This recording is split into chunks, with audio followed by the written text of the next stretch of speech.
রাজ্যের কি বার্তা থাকবে বা আগামী 2023-এর যে ইলেকশন তো টোটাল সব কিছু মিলে কি বার্তা হবে? প্রথমবারের মতো রাষ্ট্রীয় অধ্যক্ষ আমাদের ভারতীয় জনতা পার্টি জেপি নাড্ডা যে এখানে আসছেন, তো আমাদের জন্য এটা অত্যন্ত গৌরবের বিষয় এবং ভারতীয় জনতা পার্টির পক্ষ থেকে আমরা ওনাকে স্বাগত জানাচ্ছি।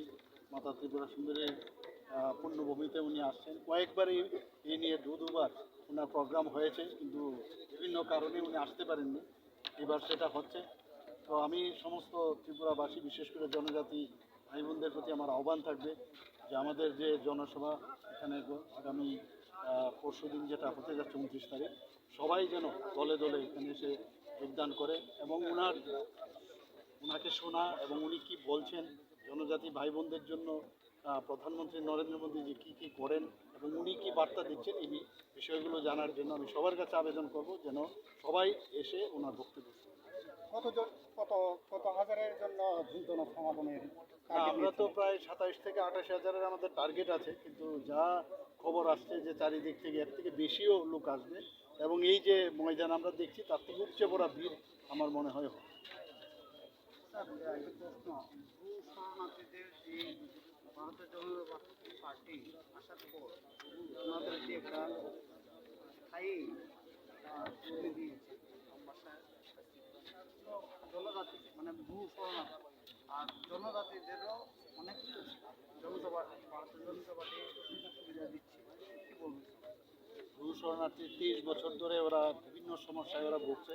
আমরা সবাই জানি রিয়াং শরণার্থী যারা, তাদেরকে এই প্রথমবারের মতো এই ভারতীয় জনতা পার্টির সরকার এখানে যখন গঠন হয় তারপর থেকেই কিন্তু ওনাদের বিষয়ে সবসময় চেষ্টা করেছে তাদের সেটেলমেন্ট করার জন্য এবং কোয়াড্রি পার্টির যে একটা এগ্রিমেন্ট হয়েছে, যারা লিডাররা আছেন বিভিন্ন ওদের যেসব শরণার্থীদের বিভিন্ন সংগঠনের লিডার, ওনাদের সাথে কথা হয়েছে, ওনারাও সাইন করেছেন।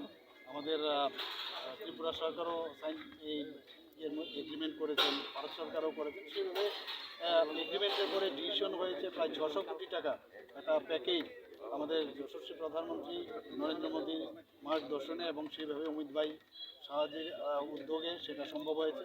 গতকালও আমি মিটিং করেছি এবং এটা ডেডলাইন দিয়েছে এই মাসের মধ্যেই প্রায় 51% মতো অলরেডি সেটেলমেন্ট হয়েছে।